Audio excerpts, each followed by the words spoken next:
So Yep, exactly. let's continue to work on that. I've been reading this book. Anyone read it? How to Sell Your Way Through Life? I have not read that one. I've read the other one by, is that Napoleon Hill? Yes, Napoleon Hill. Oh my God, it talks about the mindset of a person to be successful. It's not about selling. It's a sales book. It helps you in improving your sales skill, but at the same time, it helps you in improving your sales mindset, how to read the person, how to be able to sell yourself before selling the product or the idea. It's a wonderful book. I'm loving it. When you said sell yourself, did you mean sell yourself as somebody that's presenting to somebody else, or like sell yourself on the idea of what you're doing? No, if you want to get a job or get a promotion, or how to act in your life as a successful person, you can't do anything if you were working by yourself. You need approval of other people. And this book helps you to be more approachable and more close to others people, to accept you in a good way. You know, how to build this successful attitude and people buy what you offer. Yeah, it's a great book. So how are you doing with affirmations? I have to say I'm not doing as well, probably as Arthur or Cynthia, because I've been probably every other day adding it to my nightly routine, maybe 3 out of 7. Started out strong, but then, yeah, I don't know, just was not able to build that consistency. But I try to make up for it by doing like a midday, and that seemed to kind of work a little bit better. But I will say that having done or doing these affirmations now for last, I don't know, couple months, I feel like I'm starting to see a big difference. Okay. So, but this week you weren't really consistent about it. I was consistent with the morning routine, but I was not able to establish that consistency in the evening. Are you willing to keep trying this week? Oh yeah, I plan on it. Okay, that's good. Hi, Marissa. You're muted. So let's start fast because we are just about getting started. Tell me, how are you doing with your everyday goals? I'm doing a lot better than last week. I didn't like pile up my agenda for the last week. Mm-hmm. And then the things that I wasn't able to get to just due to like time, it was typically maybe only 1 or 2 things compared to what it used to be, because I didn't pile up my agenda. I was able to just move it to the next week. To the next day, I'm sorry. Okay. That's good. Okay. CJ, since you were hearing what they were saying, is there any habit that you are failing to be consistent with, and you would love to start working on that more with more awareness? I actually like the idea of the reading. I do need to start doing that a lot more. I do have a lot of books that I could be reading, but I've just been so busy lately. But I want to start setting aside some time to start reading more and just focusing on one book. And then also, you were talking about the, what do you call them? Affirmations. Affirmations, yeah. So I need to sit down and actually start writing out some affirmations and start doing those morning and night. Okay. Yeah. Let me tell you something about reading. For the past 2 weeks, the weather is getting great around 7:30 or 7 p.m. So I got into the habit, just go outside and walk. I'd call it the walk with Jim Rohn. I just put something on my phone for Jim Rohn, because he says the simple words and the simple sentences that are really very inspiring.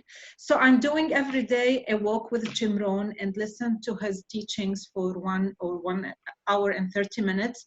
And it's really very enjoyable and very rich. So it's a good way for reading. If you don't have the time to just sit and read from a book, just put Audible and listen to any book that you have while you are doing any exercise. And I'm telling you, walking at this time is wonderful. If we don't have any meetings or anything to do, just do it a habit, and you will say, I gave you a great idea. Okay, let's start today. I will be talking about the law of environment.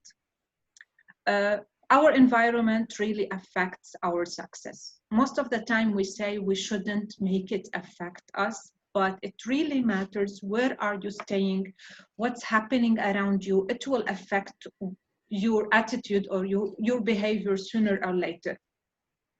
When I started reading the book, this lesson about environment, I remembered my situation like last September, October. I was in Lebanon.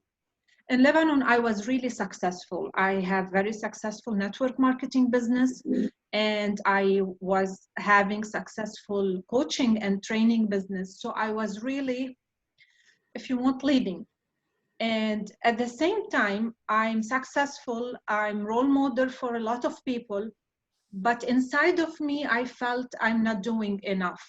But there's weren't any inspiration for me to do more. It was like I reached the limit and I was hitting the ceiling and I couldn't break it because of the political situation in Lebanon, the economic situation. There's a lot of things that I wanted to do, and my environment was stopping me. Not the social environment, but the whole total environment. So inside of me, I had something that I want to fly, but I can't do it. And this is what made me take the decision and move to the States.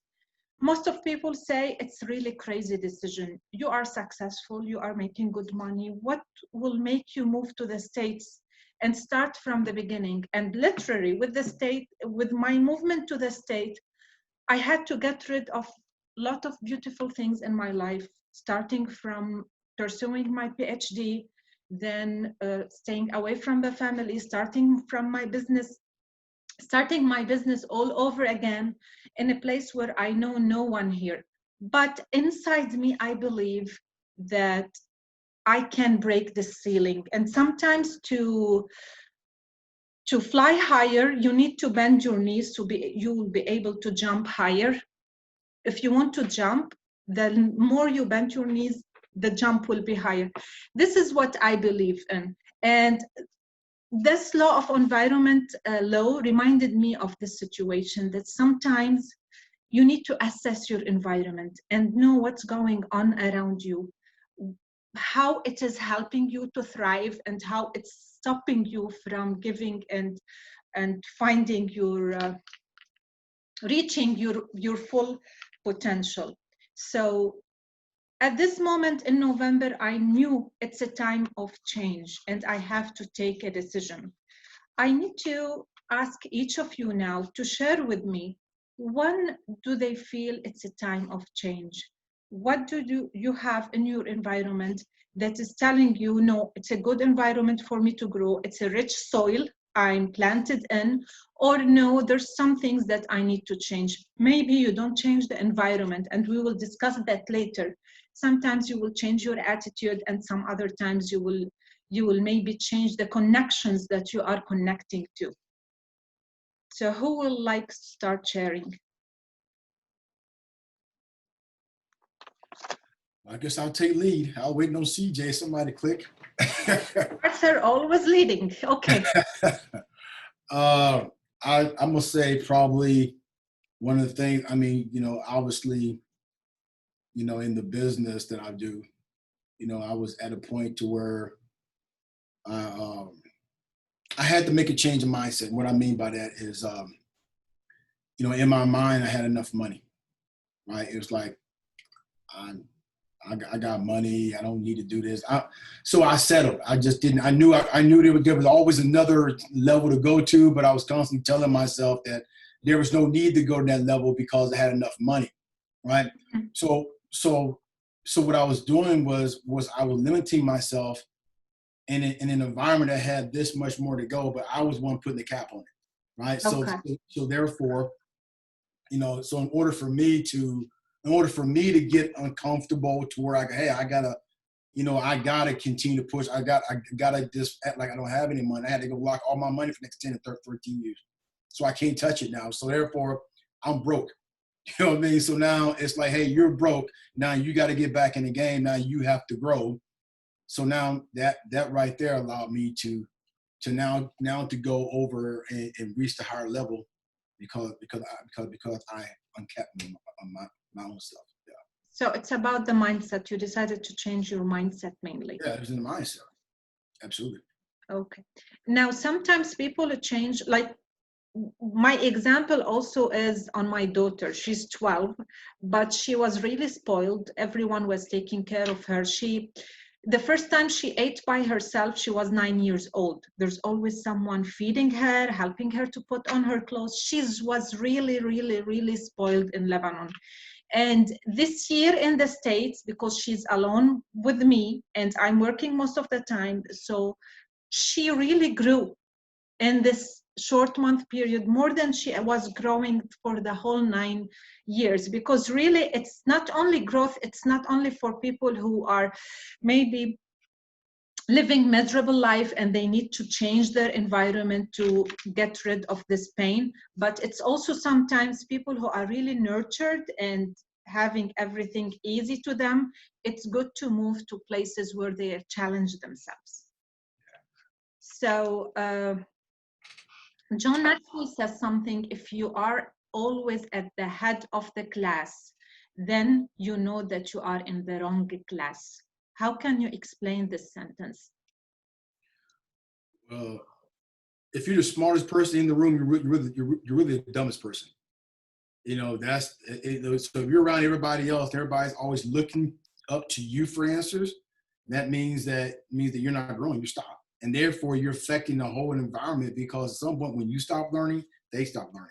So you got to always be making sure that you're in the company of people that's always pulling you up or stretching your vision too. CJ, what do you like to share? I mean, I concur with what Arthur just said. You know, we should always be learning something new. You know, we should always be trying to improve ourselves, to better ourselves. If we're the smartest person in the room, that can be a good thing because you're now the teacher and you're teaching people. But at the same time, you also need to go out and, you know, try to learn more, as well as, you know, set the example, you know, be the example for other people. So that's kind of how I look at it. I agree. You are not challenged enough when you are the top person. Yes, Cynthia, please share. Cynthia?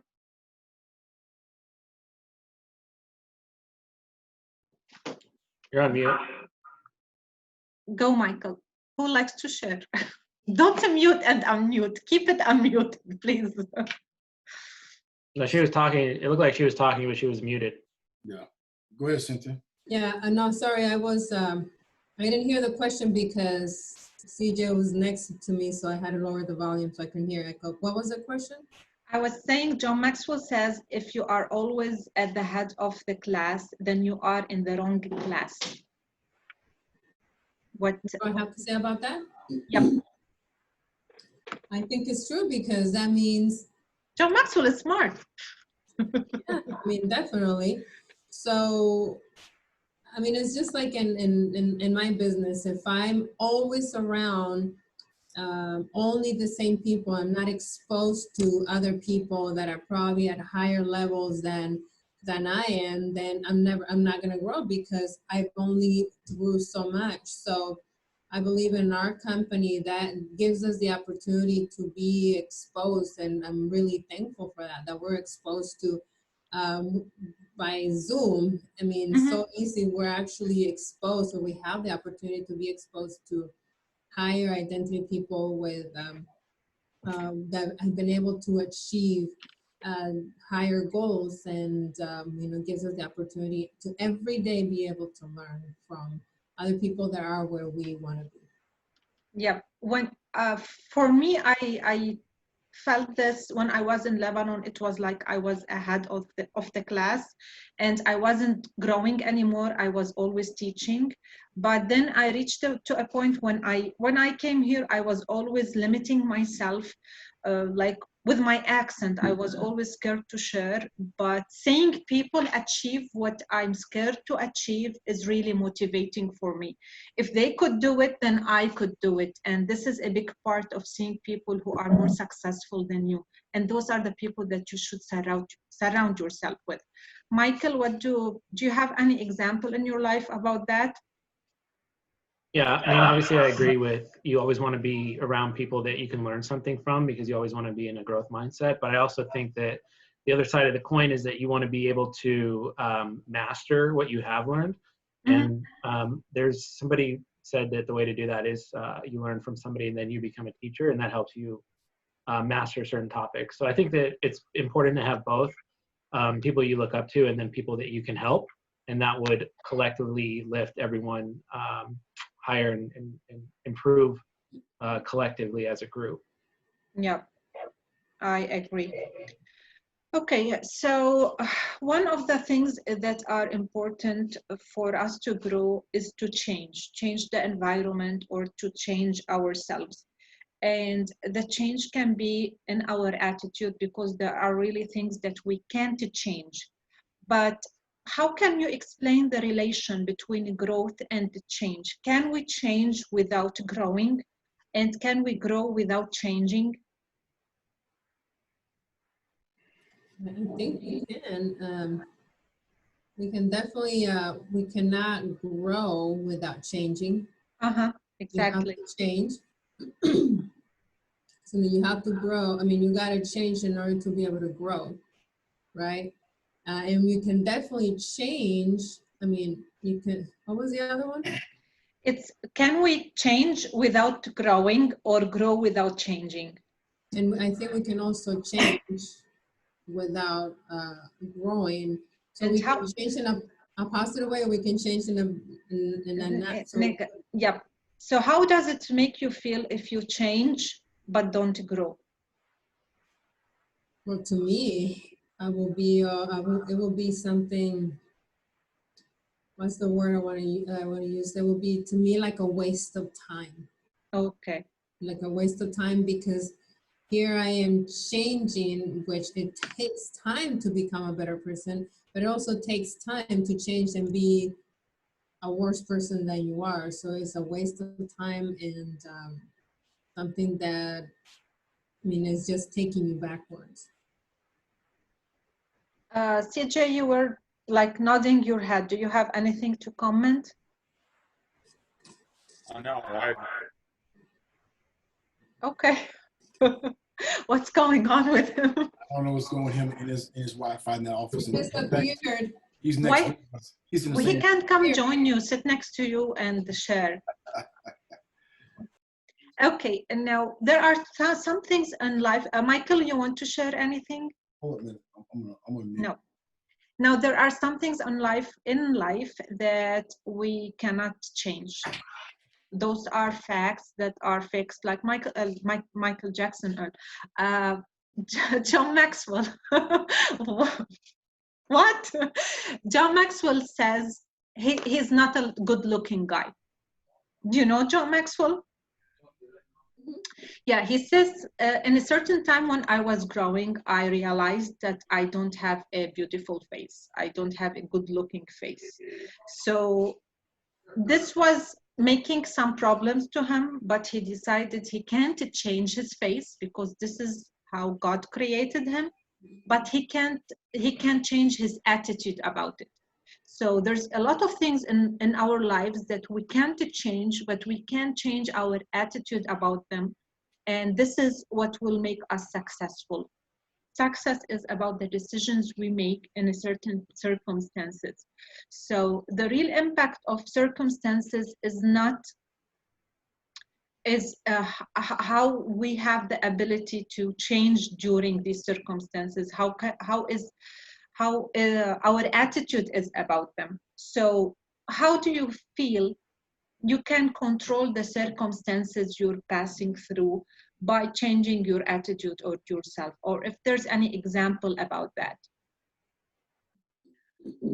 Yeah, I think it's just the way that you see things. And like if you experience things and put a positive spin on everything, then you're probably going to have a better day than if you look for reasons to complain. And so I think having that mindset and just going into it, like we always have to react to things that happen to us, but to prepare ourselves with that positive mindset and kind of determine how we will react no matter what comes our way ahead of time. I think that helps, at least helps me. Yeah, I agree.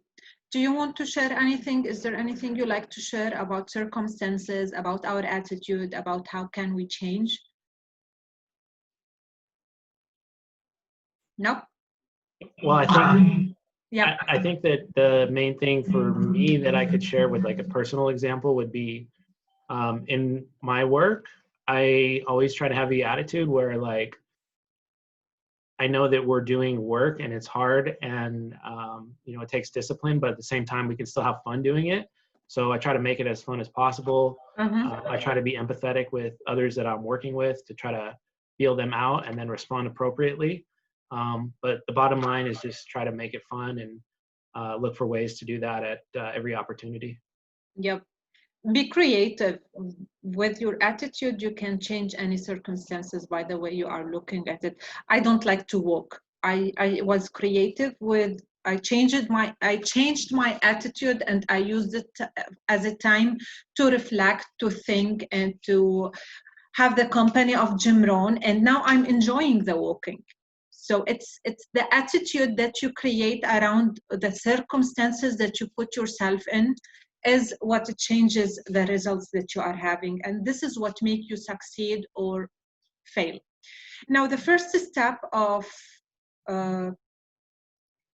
deciding or taking the choice to change is by assessing our environment. I need to pull out the poll and I need you to answer these questions as yes or no. Can you say it? Yes. Okay, can you answer just yes or no? These are questions that will assess your current environment and will let you know more about the situation that you are in. Just click on each one, yes, no, yes, no. It's a new game. So when you can ask the question or just answer the way? Whatever. Assess your current environment, how it's helping you to grow. Others are ahead of you. I am continually challenged. My focus is forward. The atmosphere is affirming. I'm often out of my comfort zone. I wake up excited. Failure is not my enemy. Others around me are growing too. People around me desire to change. Growth is modeled and expected. Now you can think of your work environment or you can think of your home or friends, group of friends that you meet with. It doesn't necessarily to be only one, everything at the same time, because your home environment is totally different from your work or your friends. Maybe you can change your work, but you can't change your friends or your family. CJ, are you able to answer these questions?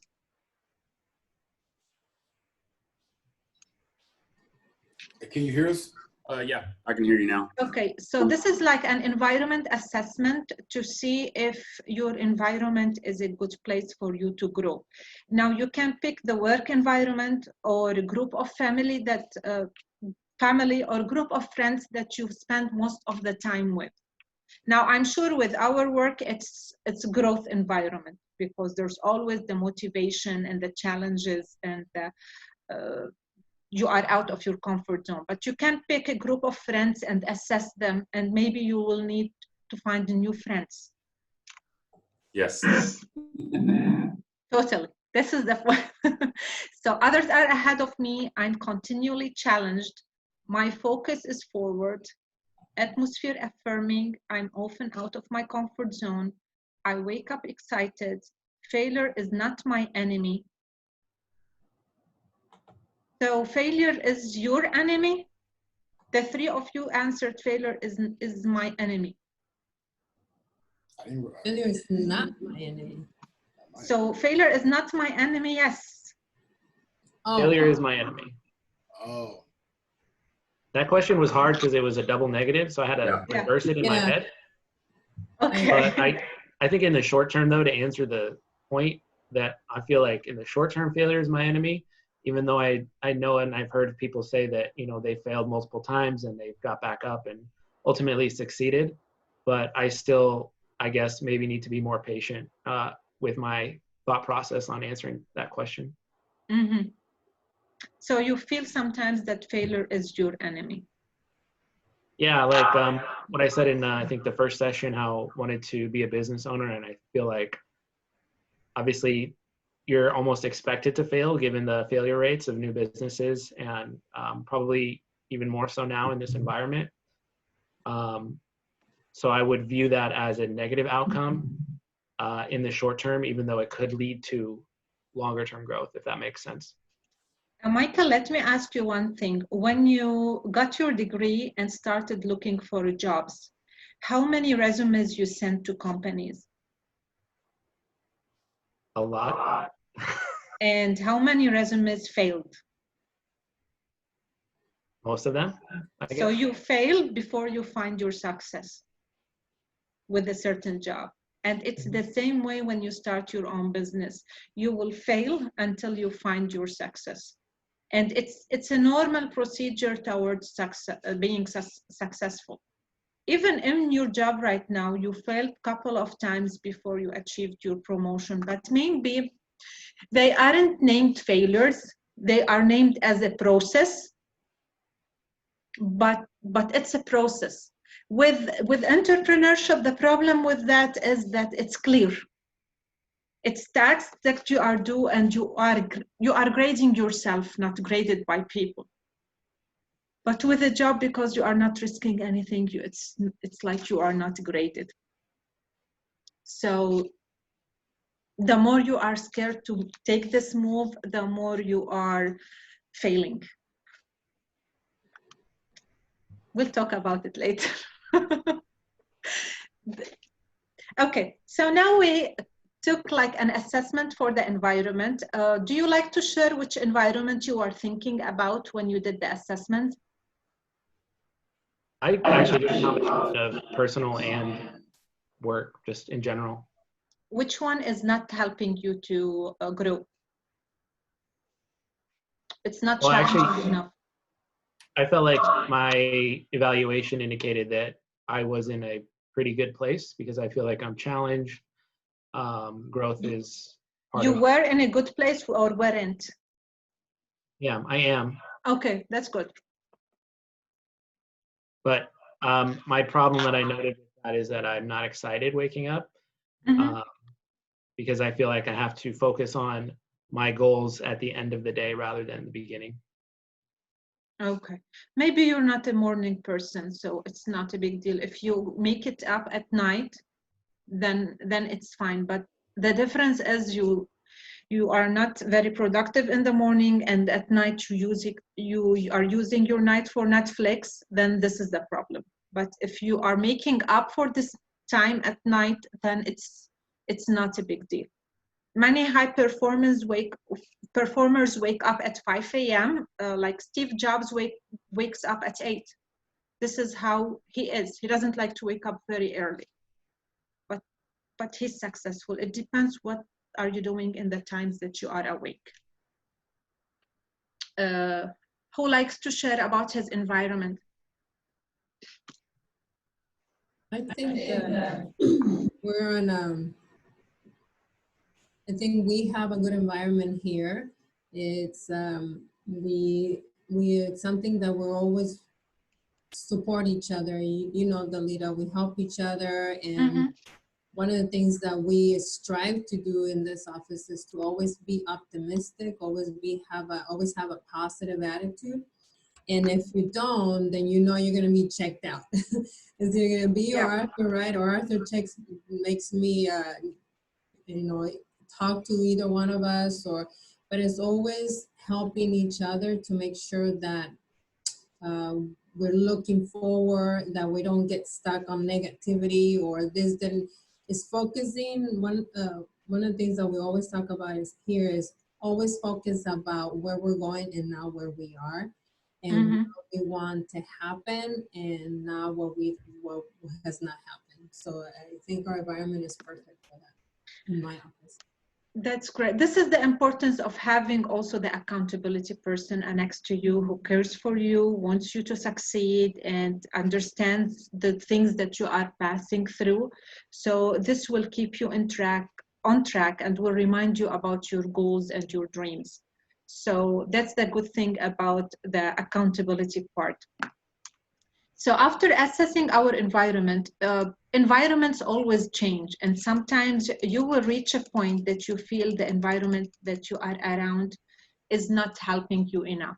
Maybe, as I said, it's not work, it's friends, especially with not corporate jobs, with entrepreneurial businesses. It's always changing environment, and you are challenged every day, even if you were working not as a team like your situation, because you are always challenged. But sometimes, especially with corporate jobs, you will reach a limit that you are not learning anymore, and you will feel you need to move somewhere else where you are more challenged. What if you decide to change yourself, not your environment? Like you have negative friends or negative environment around you. I'm not talking about you personally, or you have certain person in your life that is not giving you this positive feeling or growth feeling. How better is it to be able to change your environment and yourself, not change yourself, not your environment? Is my question clear? Okay. Now, you have two choices: either change yourself, or actually three choices. In every situation, you can change yourself, or change your environment, or change both. Now, sometimes you change yourself. In Lebanon, I was changing myself daily, reading, working on my personal growth, connecting with high leaders from the States or from outside the country. But my environment was still the same. And even though I was changing a lot, but I couldn't achieve my biggest potential because I changed myself, but I couldn't do anything about my environment. The second thing, I'm changing my environment, but I'm not working on myself. And this will help me go nowhere.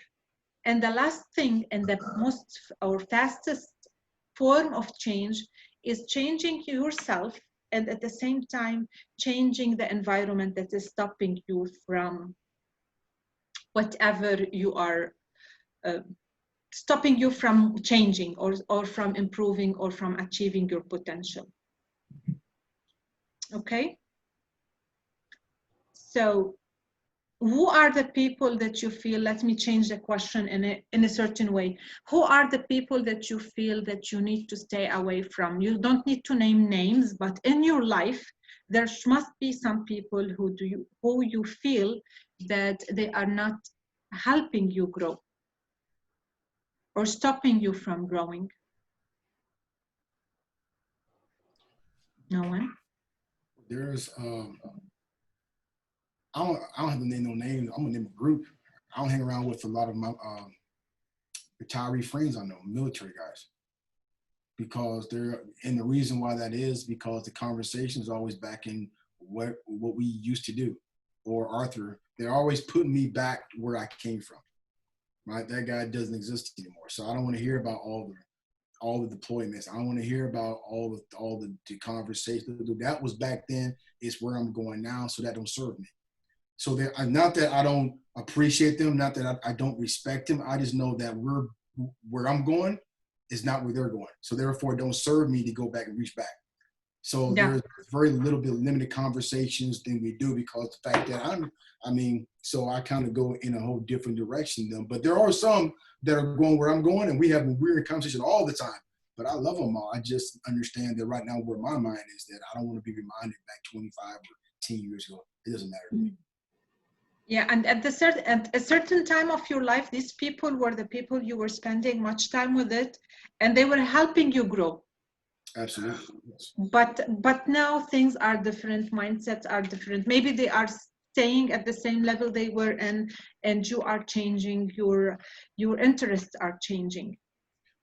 I say, they decide to go work for a government. I decide to go on my own business, where they want to be they're everybody. I would say everybody I've been around in my career are very successful, very high level people, mindset, whatever. It's just that we're going two different roles, where you want to have a boss and I don't. So therefore, employee mindset and entrepreneur mindsets, we don't have the same conversations. It's like oil and water. They don't mix. Yep. What is the time that you passed through change and you were really, really strongly criticized? I would say to me, when I left my job and I wanted to focus on building my career and my business, I remember my mom would say, why are you doing that? You know, you have a secure job and health insurance and your 401k, right? And I just thought that it was crazy that I was leaving a secure paycheck, I guess, if you will, to start something where they didn't think that it was possible for me to make it. And it was a risk, right? Like everything in life is a risk. You got to take risks in order to make things happen. But it was something where I felt like it was my place to start my own business. I always been entrepreneurial minded. I always wanted to do bigger and better. I feel like when I had a job, I was limited, and my mind would always wonder, what's next? What's besides this? And so, it was hard for my family to see me that I was leaving a job and risking to have a business. Yep. When I moved to network marketing, I remember that my mother was my upline in network marketing. But when I told her I want to take the decision to leave my work as a clinical researcher and start working with her in network marketing, she said, I didn't teach you to be working just like I'm working, the same career that I'm having. You should do something more. You're a scientific girl, you're educated, you can do a lot. So one of the people who was criticizing me is the person who was doing the job that I wanted to be doing. But it's always people expect from you something more. But my passion was in this job. I loved what I was doing. I loved to help people. I felt when my job as a clinical researcher, I was a machine just doing tasks and working with numbers. So this was my passion, and she didn't understand it. And she kept for a certain period of time not helping, not supporting. Then she knew that, no, I'm happy this way, and went off. And a lot of my friends didn't stop talking to me because to them, I am a salesperson now. And they are higher class, they are scientific people. So but I'm happy. And this is so let's go to you. When what decision you take in your life, what change you took, and you were really criticized by people? I would say for me, I've pretty much I feel like I've stayed on the path in a pretty narrow box. So I feel like I haven't really had that moment yet where I've been highly criticized. I've just try not to bump into the walls too much, have a nice family life, follow the career path, the corporate career path, and that's what I've done. And it's what I've done since I graduated college. And so for me, I think that I need to work on that and take more action for my goals, which maybe are outside of that specific, like quote American dream path that everyone you see in all over the place that people are envying, but really there's more outside of that, I feel like. You know, your mastermind with us every week isn't helping, because we are people who are really entrepreneurs, and we really feel that this is the way. It's like we are preaching about entrepreneurship. And as a corporate person, it's not really helping. You will be dragged with us soon. I'm not sure I understand that statement. I feel like it is helping. It is helping? Yeah, because this is a direction that I want to go in. I want to sort of, take risks and move off of the beaten path. Yeah, mainly it's scary to do this change when you are in a corporate job, because it's the safety net, but it's really not challenging enough. And about having criticism, Grant Cardone says, when you start having critics and people hate you, that means you are starting to succeed, because you are doing things they can do. And that's when people hate you. So, yeah, I'm really ready to help you to take this step and take this journey, because it's really life-changing. Go into building your business. And it's offer in front of them. I'm ready to coach you personally, one-on-one, for free, just for you to succeed, because I love that. Okay. Anyone likes to share? CJ, you want to jump in? No. CJ, how many people hate you? Actually, I separated with a lot of friends. Kind of started realizing that certain people, they just take, and I was giving, and eventually it ended up turning into a very negative situation. So I took myself out of it. And I think sometimes you need to do that, especially when you realize that they're not benefiting you, A few of them, I'm still friends with at a distance. Other ones I don't even want to talk to anymore. To me, they don't exist. That's just how I am.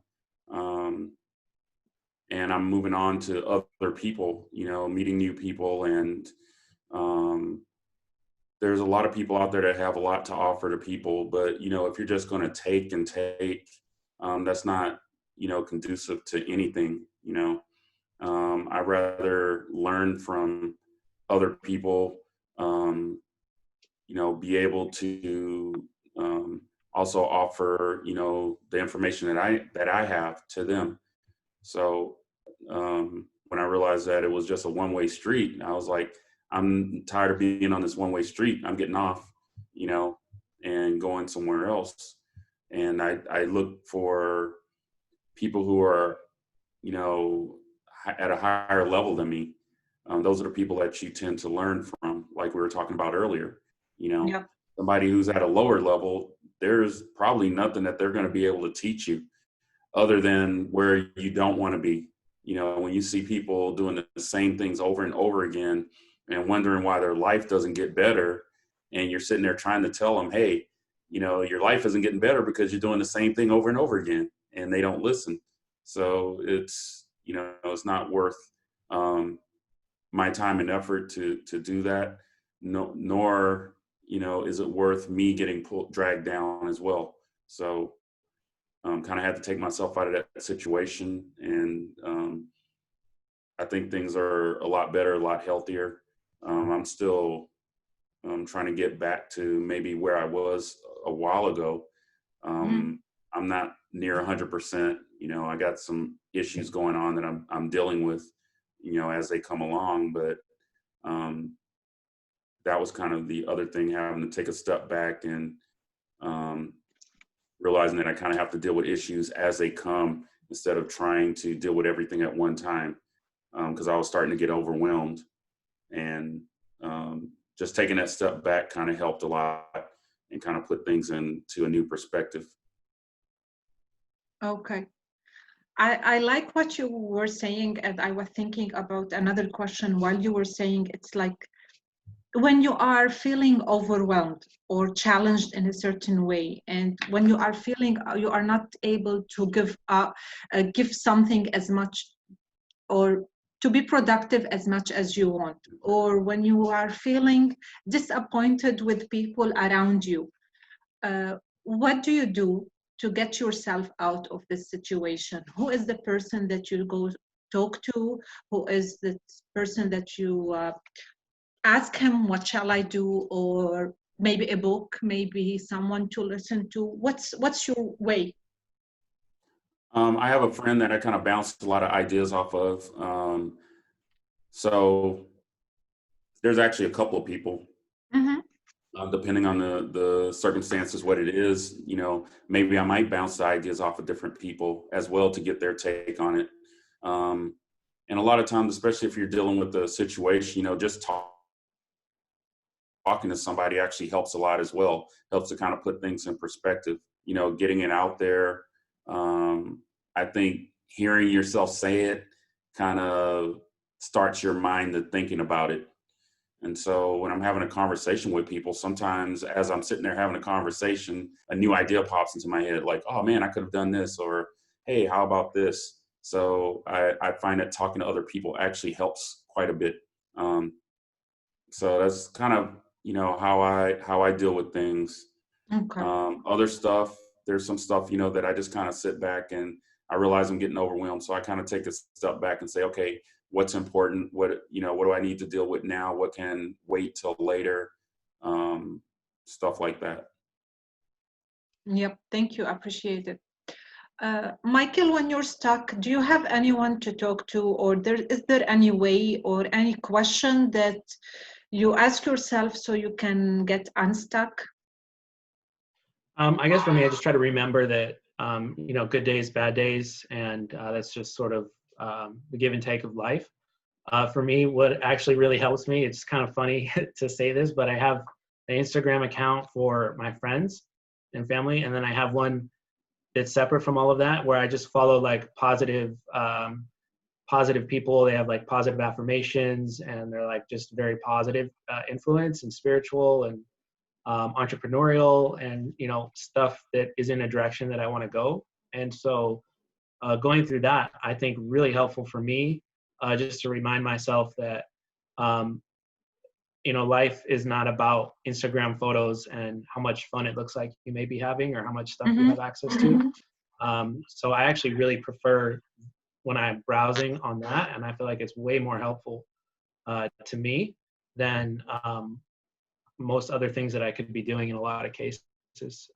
But I also, you know, confer a lot with my girlfriend, and she's very helpful and supportive. So obviously that helps, as well as family and other friends. Okay. Arthur, now you are always motivating and giving positive vibes, but at the end you are a human, and there are some negative times that you pass through. What is the one question or one word that you like to hear from other people to get your positive spirit back? If in case it happened that you lost this positivity. You're muted. Yeah, I can't speak. I'm sorry. You know, I was telling Cynthia that I don't want to seem like I'm inhuman on here when I'm on here. People like Arthur, but I want to be honest, and I'm going to be honest. I think that what I went through in combat in the military was way more worse than what I am today. And what I'm saying is this: going to war, being bombed, all those things were time I had no control. And it was during that time frame when I was 19, 20 in my years, people go, man, what's wrong with you? Like, there was guys literally crying and peeing on themselves, whatever. And I was like, this is okay, because I had no control. So when I look at me now and I go, you know, I get up every morning and I say how thankful I am. I know somebody right now is probably laying in the chalk line. I know somebody doesn't have the opportunity to get up and tell somebody they love them or see their friends and see whatever. So I always constantly remind myself that, hey, you know what? Every day is a great day. And I get to dictate that. The fact that I got up and I can breathe, I get to control the outcome of the day. And I know that throughout the day, there are going to be other people that are negative. I know that other people is going to be ungrateful, but guess what? It has nothing to do with me. So I always remind myself of how blessed I am, the fact that I got up this morning. And I know tomorrow's not promising. So I kind of keep it positive that way. Okay, that's good. So you always have this positive gratitude mindset to protect yourself from any negativity. You're immune. I really do. I think that, but I know everybody's different. I mean, I was raised different. I think, and, your environment, the people, when I was young and I watched my father and some of the things my mom and dad told me just prepared me for this. And I know there's other people that think different, but I just honestly believe that when I get up in the morning and I'm breathing, I'm already winning. So there's everything after that is how I interpret it. And I say, what, everything we go through in life is meant to happen for a reason. How we handle it and how we handle it is going to determine the outcome. So I just try to stay positive with it. I really do. I agree. The way you were raised, the more adversity you pass through in your life will make you a stronger person. If I could pass all that, then I could pass this obstacle. Everything will look easy to you if you pass through really adversities when you were a young person. So if I was a kid and I passed through this thing, then I can do anything right now. Cynthia, your turn. How do I stay positive? Well, one thing is Arthur checks me out if I'm not. So, but one of the things that I started learning right away when I started this business is I read a book. It's called Beyond Positive Thinking. And which I recommend everybody to learn to read. It's a very easy reading. It's very simple, and it's a short book, but really that's the first book I'll never forget. But that's because that's the book that literally started changing my attitude, my mind, and every day I really work on myself. I listen to audio, and I am being consistent in reading. I say my affirmations. My affirmations literally help me stay positive and focus on what I want. If I'm negative, I know that I'm only going to attract negative stuff. Yeah.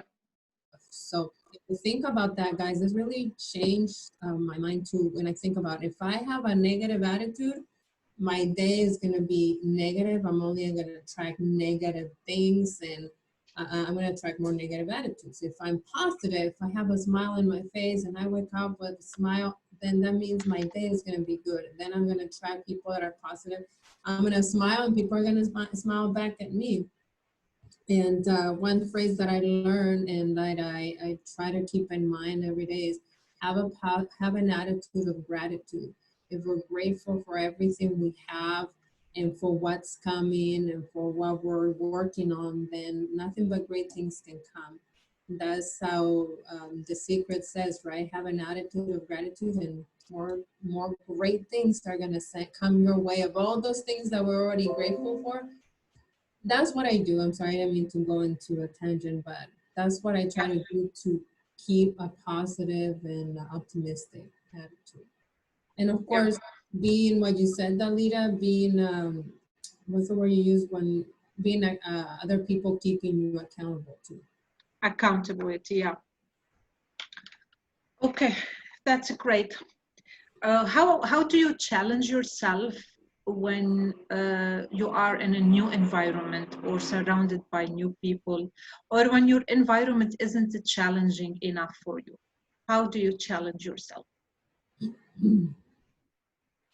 I think that we have to be aware of our environment.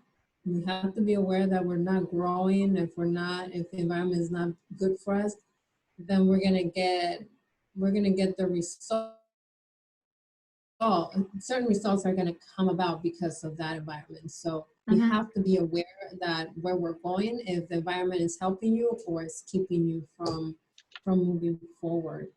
Did I answer your question?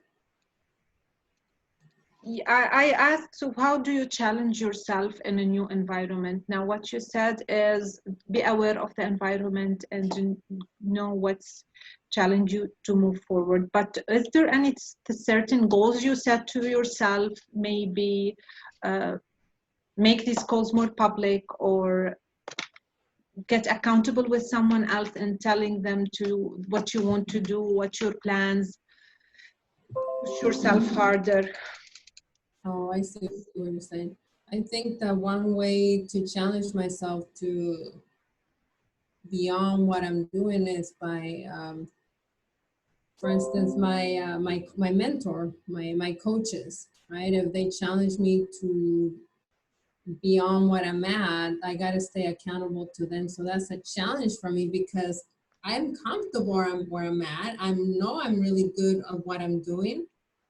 But in order to go to the next phase, I gotta get uncomfortable again so I can become better. So staying accountable to them, if they challenge me to do something, I gotta say, yes, I'm gonna do it and work towards it. So we achieve milestones here, and then we're constantly challenged to make sure that we're always growing. And I mean, every day I'm challenged. I'm working with new people that I am coaching, and that's a challenge for me because I got to make sure that I get them resolved, and then that's going to take me to the next level. So, yeah. Michael, your environment at work, especially, it's a little bit stable, right? Yeah. So how are you challenging yourself to grow during surrounded by the stability? Well, it's stable in the sense that I wake up and I have the same job as the day before, but like I've said before, it was a total shock for me, and definitely I still feel like I'm at the edge of my comfort zone, managing what I've been given. I would say that for me, one of the ways that I inspire myself outside of that would be to look at interesting documentaries, or especially TED, the educational speakers. The talks, yeah. Talking. Yeah, that's been really helpful for me. And yeah, setting goals. Setting goals, okay. Are you making these goals public? Only after I achieve them. That doesn't make them go. They are public, like what they say, accomplishments, not goals. Yeah, I mean, I have shared here, I guess, the main one with when you had asked a few weeks ago regarding what's the goal that you're focused on. Not with us, with your environment, the people that you are with daily. It's important to share your goals public. I'm doing, by the end of the week, I'm doing this. And it's important to challenge yourself with certain subject to grow in a certain week. Like every week have a certain growth subject, skill to learn or something, and challenge yourself that you will learn it by the end of the week. It will really help you to grow, but make it public. Tell your friends, the people you surround yourself with, you know what, this week I'm going to learn 1, 2, 3, and let them be accountable with you at the end of the week. It really helps you to surround yourself with positive people and grow. And the good thing, and this is what I was going to talk about after, is sometimes we need to create the positive environment around us. And this is the job of leaders. If we are waiting for the environment to be perfect, this can never happen. Sometimes we can change, like what I did. I moved from Lebanon to the States. I changed my environment, but even in the States, if I didn't create a growing environment around me, I wouldn't be able to keep on growing. Intentionally, and we talked about being intentional in the first session of this mastermind. it's important to be intentional in even creating the growth environment. I created this mastermind for free every week. It's not to give to people, it's also to take from you guys, to be motivated more, to learn from you. I joined Rotary clubs, Toastmasters. Everywhere I know there's meetings of leaders and highly successful people, I'm going to join. I'm surrounding myself with positive, growing, successful environment, so that Jim Rohn says you are the average of the 5 people you spend most of your time with. I have 2 choices. Either I spend with my daughter, and I will be gaining the mentality of a 12 years old with TikTok and all these new things that are happening, or I can surround myself with other people who will help me grow. Honestly, I'm learning a lot from my daughter too, so it's something, but this is the point. You need to create the environment that is around you, that is growing and successful. Arthur. You know, I kind of tell, you know, my analogy of that is this. I said, like, if you go to a party, say like CJ's throwing a party, and I go to the party and say, man, that party was terrible. I didn't have any fun, right? Or you can then, you know, or you can go to the party, man, I had a great time. It was a wonderful party, because see, the party starts when you decide the party starts. But if you're waiting everybody around you to decide when it starts, you're already losing. So when you come into the environment is going to be just as good as what you're going to bring to that environment and stuff. So, you know, I mean, so when you kind of get back to, you know, when I'm around people in an environment, I'm asking myself, what am I going to bring to that environment? How am I going to change that environment? You know, what's going to be my level of value that I bring to it and stuff. So, you know, we can either we either can lean to other people to uplift us or change things, or we could be the person to bring change and stuff. So it kind of comes back to this business. I don't look to everybody to my left and right to decide if I'm going to be successful. I've already decided it's going to happen. And I decided that if I'm going to be in that environment, I'm going to bring a source of value where people too can grow right along with me and stuff. So I want to continue we can stretch it, or we can just wait. I'm going to decide, no, I'm going to bring more pressure. I'm going to make it grow. It's going to be a better place and stuff. So it's up here. It's all up there. I agree. CJ, do you like to share anything? I've 2 weeks ago, I went to a block party, and it was a friend of mine, and they actually invited all the neighbors out, you know, to bring food and sort of like a meet and greet. And it was very interesting, you know, because I was kind of a little bit out of my element. People that, you know, I didn't know or anything like that. So I just kind of sat back and, you know, listened. And then they actually were pulling me into the conversations and everything. And I mean, just being around those people, you know, was awesome. It was great. And these are people that I had never met before. And when you get around people like that, you know, you start to share thoughts, ideas, and stuff like that. And I think it tends to kind of help you shape how you are as a person. And being in that environment, you know, I learned a little bit, you know, how other people think, stuff like that. And, you know, when I first got there, you know, I don't know any of these people, so I don't want to come in and say, oh yeah, this is what I'm about, you know, right in front of them.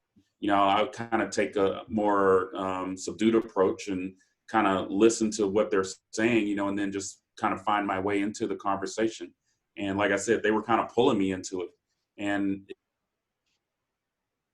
it was, you know, it was definitely a different feeling. I hadn't felt like that in a while, you know, and it's I think it's a really good feeling, you know, having people that are interested in what you have to say and what you are, to invite you into different conversations, you know.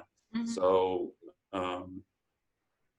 you know, those are new people that I'm just meeting. So, you know, as I get into new environments, I kind of do the same thing. You know, I kind of, you know, you start a conversation with people and you try to find your way to, you know, see where you kind of stand in that conversation, you know.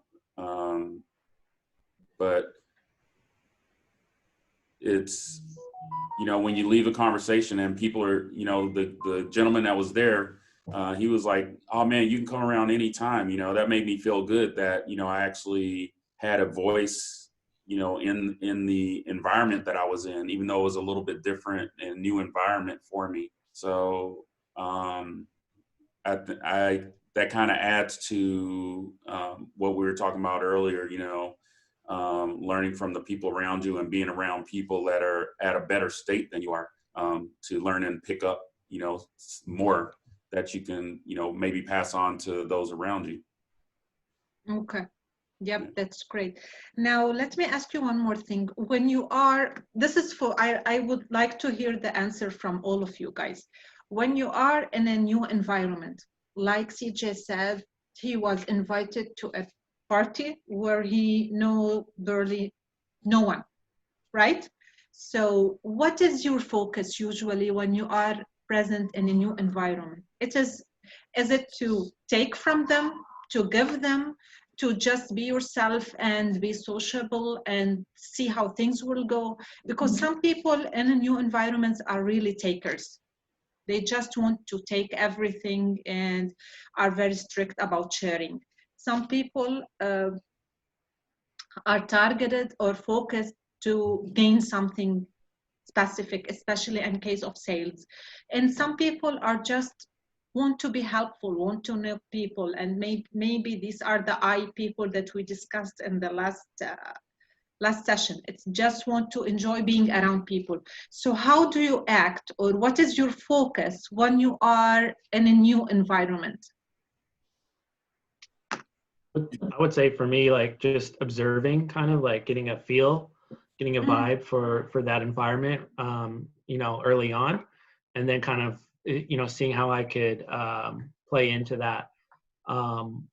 Ultimately, I believe that, you know, we can learn from everyone that we meet something, and we can also help everyone that we meet in some way or other.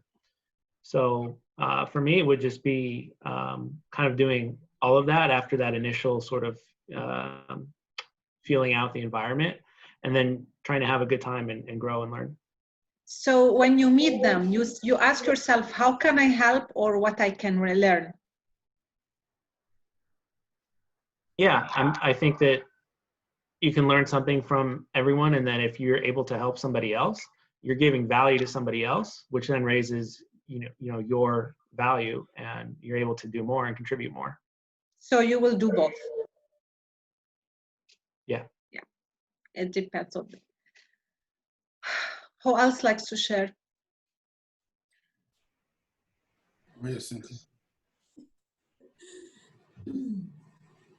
Well, when I go into a new environment, it takes me a while, obviously, not obviously, it takes me a while to get comfortable because I'm observing, and I'm not, I don't expect to be given, or I guess it's kind of hard to say. When depends on where I'm going. If I'm going to an environment when I'm supposed to learn, where it's supposed to make me better, then I expect to gain, obviously, but I also, I know that I'm gonna have to acclimate, and somehow I'm gonna have to give back, if that makes sense, right? I think that every time we go somewhere, it's not about just taking, but it's about giving back. I mean, one way, if you're going to, let's say I'm going to a John Maxwell event, I can't expect to just gain and not give any feedback, not give anything back while he's talking or while he's trying to teach. So I think everything in life is give and take, because if we just expect to take, then you're not gonna get the full effect of everything that you can get in return if you also give. Does that make sense? So everything is about give and take, no matter what we do in life. It has to be, it's that way. Yeah, exactly. I intentionally asked this question because there's a lot of people around us who And CJ talked about them who are just want to take. Even in any environment, how can I benefit from these people? What can I do with these people?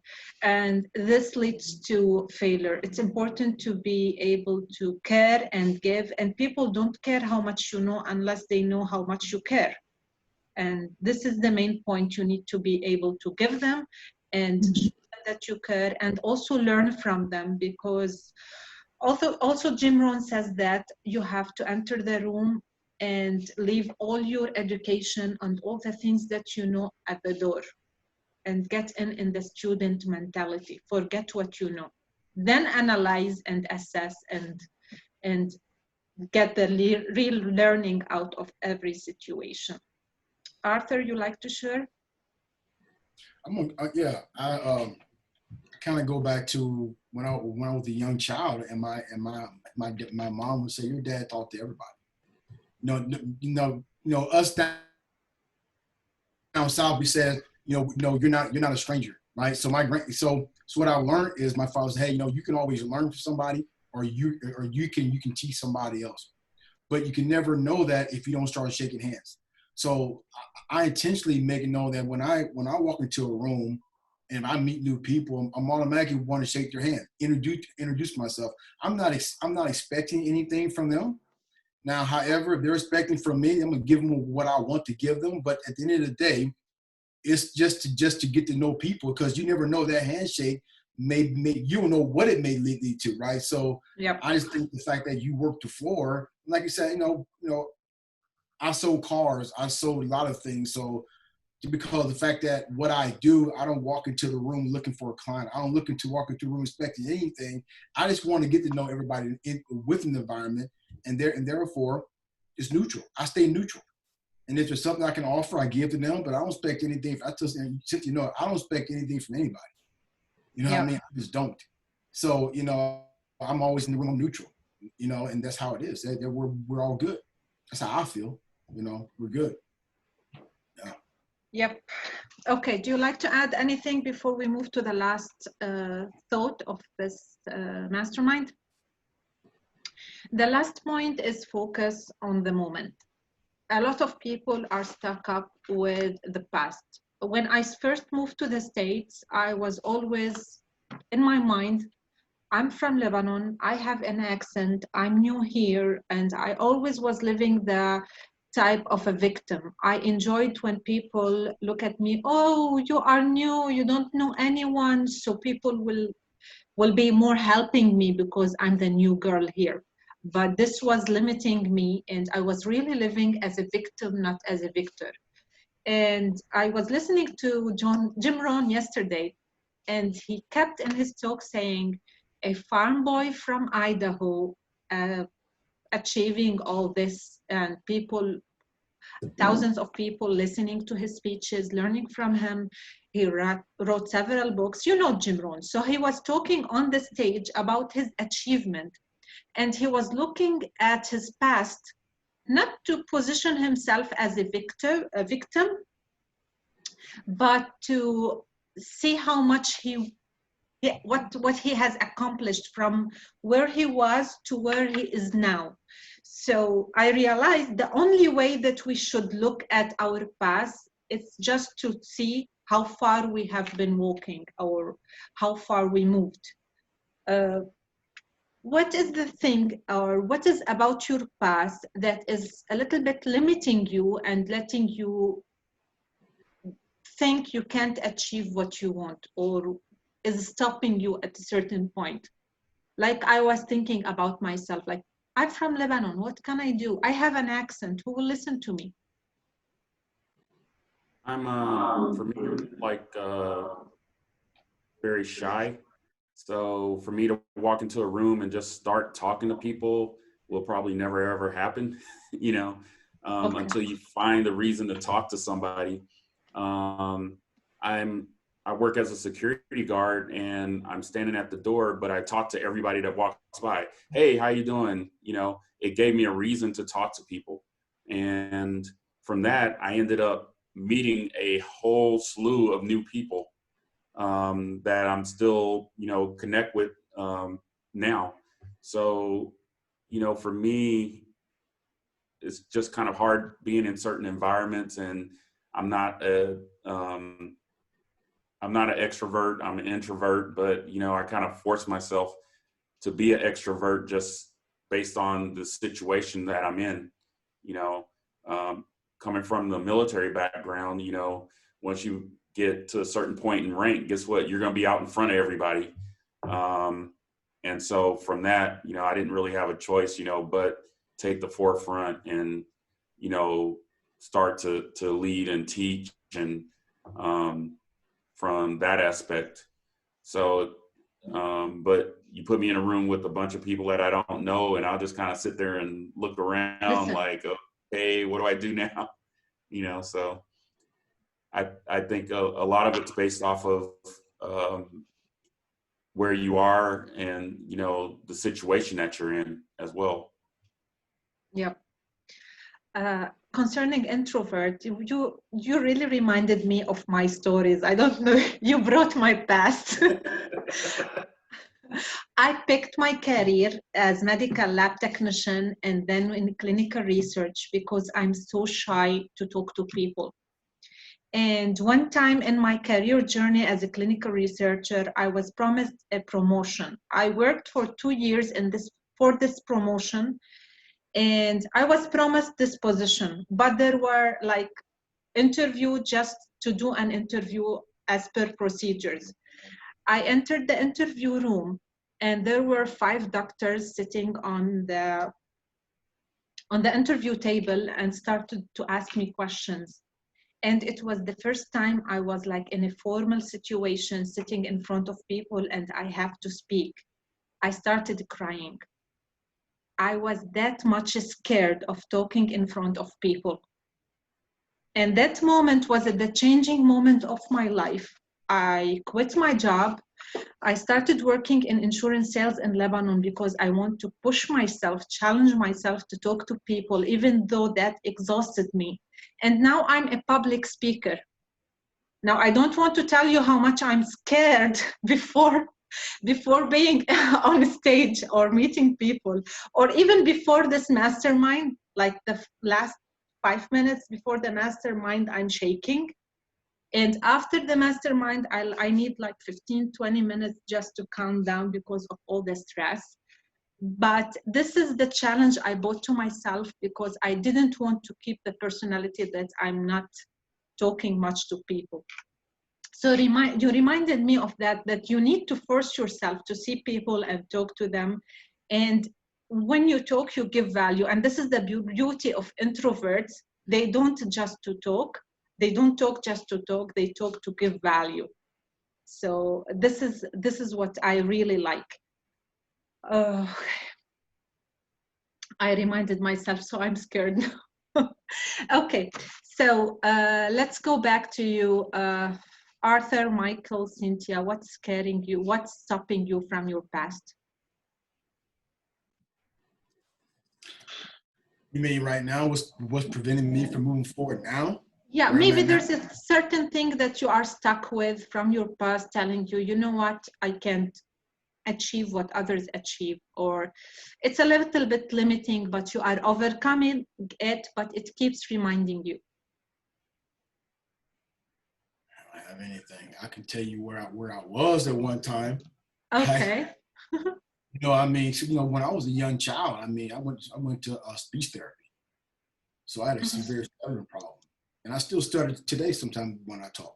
So, I mean, so when I was coming up through, you know, so when I joined the Marine Corps, you know, one of the things that I understood, like, just like CJ said, hey, once you become a corporal, E4 or E5, you got to get in front of people and you got to speak and you want to lead. And I was like, I'm not picking up a corporal. I'm not going to get in front of people. I'm not going to make fun of me stuttering. I'm not going to do that. And I remember when I got promoted to sergeant, it was like I was so scared. I mean, I was so horrified that they said, hey, you got to get up front. You got to march these people. You got to have a conversation. And I'm going to tell you, it was it was that moment that I said, you know what? I'm not going to allow that to define who I become. I'm not going to let that stop me from being a leader, because I knew deep inside I was better than anybody else. I just didn't want to speak in front of nobody. So that held me back sometimes with just that guy and stuff. And then what really changed was I met this guy named, I ain't gonna say his name, but this guy couldn't say nothing. I mean, he was literally like, I was like, this dude, he was in front of people speaking, and we was like, what is he saying? But nothing stopped him. Nothing stopped him. And I looked at him, I go, you know what? If he can get out and do it, I'm going to do it. And it was just at that moment, I said, you know what? I'm not going to let it stop me. And from that point, I became a better speaker. I just didn't think about it, and stuff. So that I knew that was my stuttering problem back then, was preventing me from wanting to be a outspoken leader. But when I seen him, it was like the doors open up, and man, I ain't stopped talking since then and stuff. So I just have to understand, it's what it is. So. Yep. We just need this push, and then we don't stop talking. This trigger. Michael, how are you with public speaking now? Yeah, I have a similar story to all of what's been shared today, because I came from a very a position in my job workplace where I was an individual contributor. I was doing analysis, writing reports, programming. It was a very isolated job, and going from that to being in meetings, and not only in meetings but leading meetings for more than 2/3 of the working day. That was a big transition, and so I've experienced all of that, and I would say that I felt that my past did limit me, because it didn't make sense for me to go from what I was sort of to take that next leap to the next level. And so you just had to, I've just had to face those fears and, do the best that I can, and hopefully communicate to everyone that I work with that, I am doing the best to my ability, and I want to do a good job, and I want to have a good work ethic, and I want to be professional and treat each other with respect. And beyond that, if they're not happy, then it's probably not the right place for me. So that's kind of how I've dealt with that, with my past. And I just wanted to add too that I think that you're doing a great job, and that if you feel like you're shaking, nobody can tell. So. No, it's before. When I'm here, I'm fine, but before, yeah. Thank you anyway. Cynthia, we are out of time, but Cynthia, if you can share, please. Still about public speaking? It's not necessary. What's in your past that you feel sometimes it's stopping you, or in your head you say sometimes, why would people listen to me? Who am I? We all have these questions, but how strong the sound is makes a lot of difference. Well, I came from a family, a very loving family, but not very, what's the word I'm looking for? Where I would be challenged, or I was told that I could do anything I wanted to do. I wasn't told you're better, you're a strong woman, you're good at everything. I was actually, I have a story where I had a challenge with one of my exams one day, and I couldn't believe, and to date I remember that my mom told me, she said, Mija, if this is too hard, if school is too hard for you, I don't like to see you suffer. I don't like to see you stressed out. And instead of encouraging me and telling me that, hey, this is what it takes to get good grades, this is what it takes to be to move forward in life, she told me to quit. And maybe that's why I don't ever stop. As hard as things get, if I know that if I can see the light at the end of the tunnel, I don't quit. If I see value in something, if I see, hey, this is where it's gonna take me, this is what I've been looking for, but it's not gonna be easy. I don't quit, but and I think that's what made me to be a person where I didn't think, like you said, Dalia, I didn't think I could lead people. I didn't think people would listen to me, not because of the language barrier. It was more because I didn't feel I had credibility. I didn't feel like I was a leader. I didn't feel like I was good enough for people to follow me. And And Arthur told me one time, right, and which made me think, I think you have something in your past that made you to, and I, not just me, right, that made us who we are. And I know in this, my past is what made me believe that I wasn't good enough to lead people until, I have to say, until I came to this business and I started personally developing and challenging myself and changing my mind. And once again, my environment and the people that I work with that have helped me to become better and really become the Cynthia that I am. Yeah. That The I more you challenge yourself, go ahead, please. No, the Cynthia that I am, and what I can be even better. Yeah, exactly. Actually, the more we challenge ourselves, the more we are outside of our comfort zone, the more the confident we are. Usually when we are in our comfort zone, we are hiding, we are sitting in a safe place, and we are not liking to be exposed. But when you are challenging yourself, when you leave the comfort zone, you like people to see you how far you've moved and how much you are doing. You are more proud of yourself, so you get more comfortable and confident, sorry. So as a summary, thank you so much for joining. Next week, we will be talking about the law of design. It's important to maximize growth, to develop a strategy for this growth or for our life. Life without strategy will lead to failure. So this is what we will be discussing next week. Do you have anything you like to share before we close? I just want to say thank you, Dalida, for taking this time and really pouring into us. Thank you. I hope I'm giving value, and I'm really getting great value from here. At the end, I want to share with you, people are three types. We are surrounded by people of three types. The first type is they suck life out of everything. Nothing is ever good for them. Whatever you do, whatever they feel, they see, they are just not happy. They don't want to do anything. The second part of people are great when things are great. They are positive and great when things are going the way they want. But when they face adversity, they become negative and they won't give any value or won't help anymore. They become negative. And the third part are the people who are leaders with positive attitude all the time.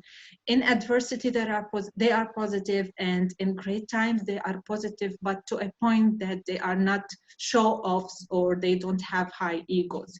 And those are the people that we need to surround ourselves with. So look in your environment, look around you for the eagles, and hang around them most, because those are the people who will help you grow and who you will be helping in their growth. Let's create more leaders in this world, right? That's what we need. And see you next week. I will be posting this video on YouTube if you want to share it with anyone. And also I'll post my link on the Facebook group, page, Instagram, and also LinkedIn. Okay? What's your Instagram? Jafar Dalida. Okay. I want to say thank you, Dalida. Of course, I get to talk to you on a daily basis, but you're awesome. Appreciate you, and we all learn from each other, and that's the beauty of this. I think that when you say this is the power of Mastermind. So we appreciate you. Appreciate all your knowledge, all the information you give us, because it helps us all become a better person. And so thank you. Thank you, CJ, for joining. Special welcome to you because you're a new guest, and hope I will see you every week. Well, he's stuck now. You see him every week. We'll make sure. Okay. Have a great day and see you next week. Good Bye. night. Take care, Mike. Bye, Michael. Bye, everybody. Bye.